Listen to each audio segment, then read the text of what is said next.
Quran surah ke-89 Al-Fajr di ayat yang ke-1 ya. Sudah? Sampai ayat 3. Bismillahirrahmanirrahim. Wal fajr walayalin 'ashr wasyaf'i wal watr. Tambahkan satu ayat lagi, wal laili idza yasr. Baik, wal fajr, aku bersumpah demi waktu fajar. Di dalam Al-Quran kita temukan ragam sumpah yang langsung disampaikan oleh Allah Subhanahu wa ta'ala. Allah itu tidak bersumpah pun pasti yang difirmankan sudah penting. Dan sumpah itu ciri penegasan dan kesungguhan. Kalau dikaitkan dengan makhluk ada kesungguhan. Makanya kalau Anda ingin menguatkan sebuah pesan dan menunjukkan Anda serius, pakai sumpah ya. Besok ada ceramah Ustadz Adi di Masjid A. Wah, yang benar sumpah. Nah, dia kata sumpah itu kan biasanya untuk menegaskan sebuah makna kan dan menunjukkan kesungguhan. Nah, Allah itu tidak bersumpah pun itu pasti sudah penting apa yang difirmankan. Apalagi kalau disertai dengan sumpah, maka pasti ada yang istimewa di dalamnya. Jadi kalau kita menemukan ayat dalam Al-Quran diawali dengan sumpah, ini menunjukkan pesan yang disampaikan di ayat itu tidak biasa, ada yang sangat penting, berbeda dengan pesan-pesan yang lainnya. Jelas sampai sini? Baik. Wal fajr, ciri sumpah pertama itu kalau ada di awal ayat. Ini secara umum ya. Dibuka dengan huruf waw. Ujung kalimatnya itu harakatnya kasrah. Sudah? Misal waw ketemu satu kalimat ujungnya kasrah. Wal fajri wal laili wasyamsi wadduha. Jadi setelah waw ada kalimat ujungnya kasrah. Nah, itu diartikan wawunya sumpah. Qasam namanya, wawil qasam. Kalau sudah dibuka dengan seperti ini, artinya informasi yang disampaikan setelah huruf waw itu penting, tidak biasa. Wal fajr, aku bersumpah demi waktu fajar. Ada beberapa pendapat dari kalangan ulama tentang fajar yang dimaksudkan di ayat ini. Jadi di sini Allah bersumpah dengan 5 hal. Ada 5 sumpah. Aqsamun khamsah, kata para ulama, terdapat 5 sumpah di dalamnya. 1, wal fajar, demi waktu fajar. 2, walayalin 'ashr, dan 10 malam yang istimewa. 3, wasyaf'i, wasyaf'i, demi waktu genap. Kemudian 4, wal watr. 5, wal laili idza yasr. Ada 5 di sini disebutkan, menunjukkan ada 5 yang istimewa. Saking istimewanya dibuka oleh Allah Subhanahu wa taala dengan sumpah. Baik. 1, fajar.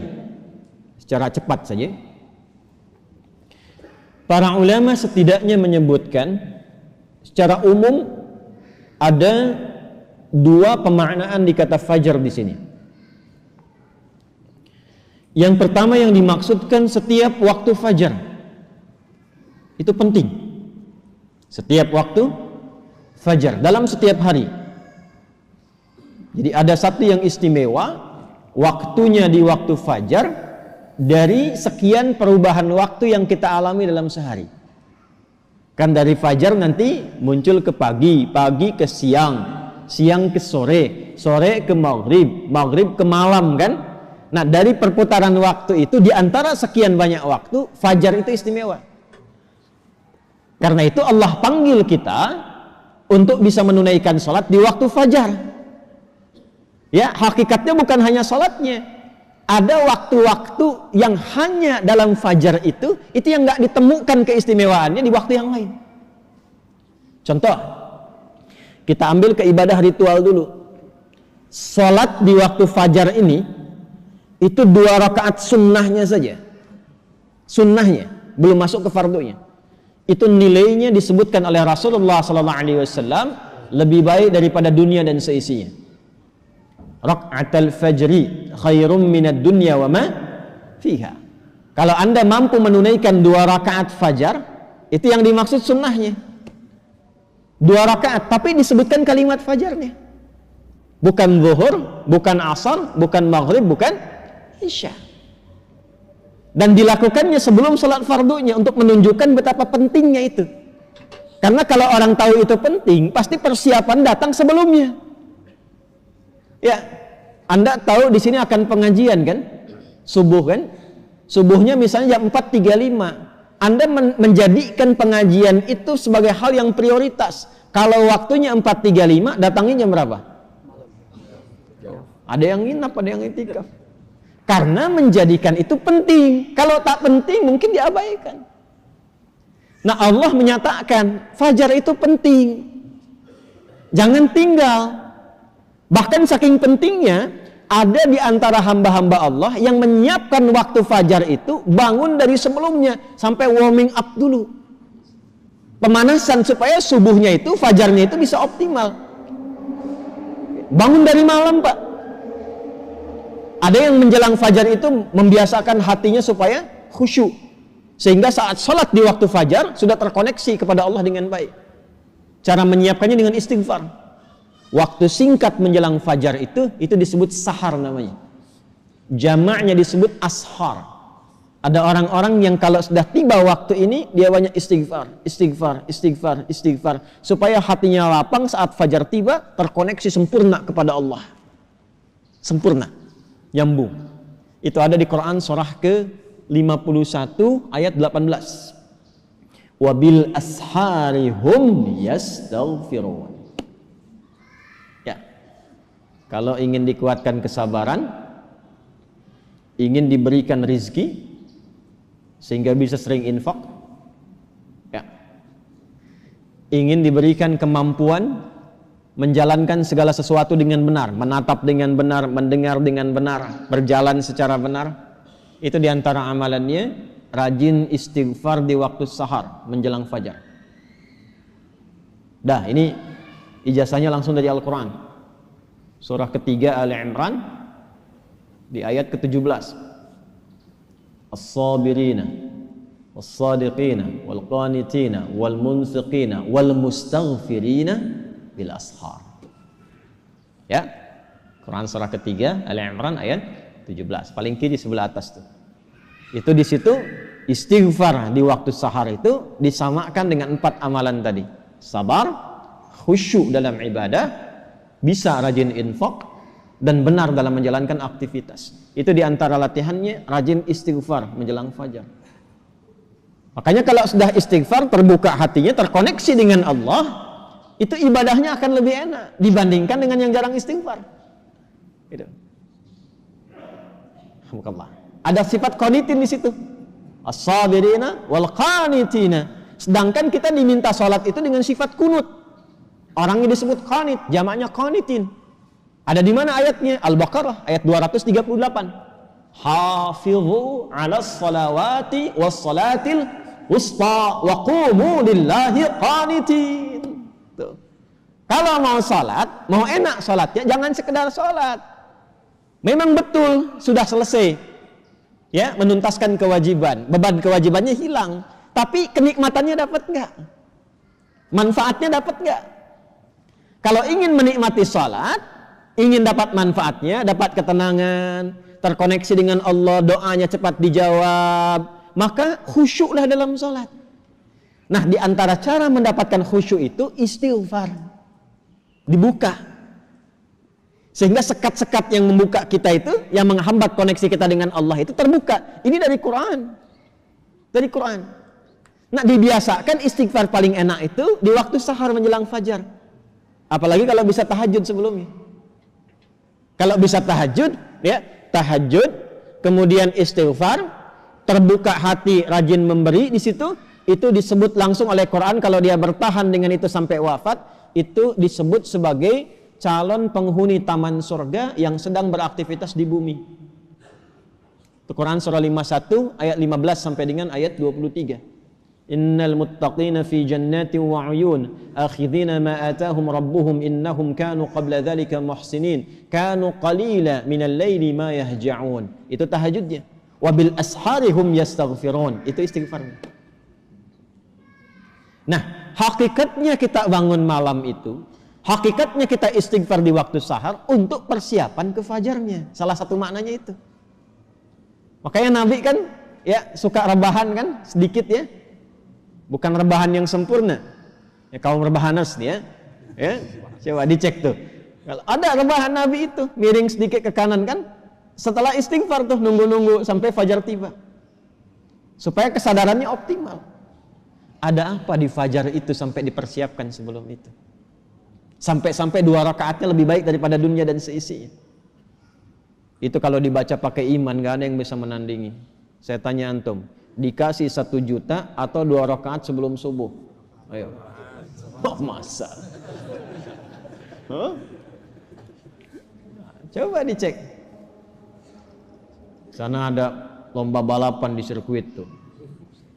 Berlangsungnya sebelum subuh. Siapa yang datang duluan di dekat situ? 10 tempat pertama mendapatkan bonus 5 juta. Cuma nontonnya dapat 5 juta. Tawaran kedua, datang ke masjid, tunaikan 2 rakaat sebelum subuh setelah azan tiba, dapat dunia dan seisinya, lebih baik daripada dunia dan seisinya. Pilih mana? Nonton di sirkuit atau 2 rakaat sebelum subuh? Tuh, makin pelan jawabannya. Karena babnya iman, bukan akal. Akal yang dibimbing oleh iman itu lebih tajam nanti cara berpikirnya. Mampir dulu aja ke masjid, ntar balik lagi ke sana. Berarti ada yang penting. Kalau antum ingin latihan jadi orang baik atau anak pengen jadi baik tuh, konsistenkan subuh. Kayak ulama tuh enggak banyak ceramah, enggak banyak cakap, bilang subuh aja, konsisten. 40 hari subuh terus, ya? Sering begitu kan ya? Nah, itu saya bahas ilmunya sekarang. Dan itu dari Quran. Makanya agak aneh kalau rajin ta'lim, rajin saling mencela. Salat kok menjadi saling menuduh. Orang salat itu bersih hati. Orang ta'lim itu bersih jiwa. Nah, cara memulainya fajar. Kenapa Allah bersumpah dengan fajar? Karena Allah menginginkan hambanya jadi baik. Itu pesannya. Nanti sifatnya beda dengan zuhur, beda dengan asar, beda dengan maghrib, lain dengan isya. Fajar itu pembukanya. Karena itulah saat fajar dipanggil, iman kita terpancar. Makanya saat tidur kalau dengar adzan, itu kan terpancar kan, sudah adzan. Dan sekelebat itu ada yang meminta kita bangun tuh. Allahu Akbar, Allahu Akbar. Bangun tiba-tiba dengar adzan. Itu yang terpanggil imannya. Ketika cahaya iman itu merespon suara adzan, itulah fajar namanya. Dari maknawinya. Dari segi waktu dia melatih keadaan kita jadi lebih baik, terkoneksi dengan Allah. Kalau sudah hatinya bersih, nyambung dengan Allah, doanya mustajab. Innallaha thayyibun la yaqbalu illa thayyibah. Kata Nabi demikian. Allah itu maha baik sehingga akan cepat menerima dari yang baik-baik. Hatinya sudah baik, sudah lapang, jauh dari maksiat, maka apapun yang dia minta dikabulkan oleh Allah Subhanahu wa taala. Karena itu saat-saat paling tepat untuk berdoa itu, memperbanyak doa itu saat fajar. Malaikat kumpul semua. Hadisnya sahih. Ya, inna malaikatal laili wa malaikatan nahar tajtami'u fi waqtil fajri atau kama qala Rasulullah sallallahu alaihi wasallam. Malaikat siang dan malam kumpul semua di waktu fajar. Alhamdulillah malaikat itu ghaib. Kalau tampak tak jadi kita ke masjid. Sayapnya banyak tuh. Siapa? Israel. Balik lagi. Kumpul semua. Nah, kalau sudah kumpul malaikat itu banyak berkahnya. Berkah itu ziyadatul khair, bertambah kebaikan. Kalau doa diaminkan. Kalau istighfar dimohonkan ampunan kepada Allah. Berkah lagi kalau subuh jamaah pengajian, berkah. Berkah lagi itu. Itu dari berangkat langsung malaikat memohonkan kepada Allah kebaikan.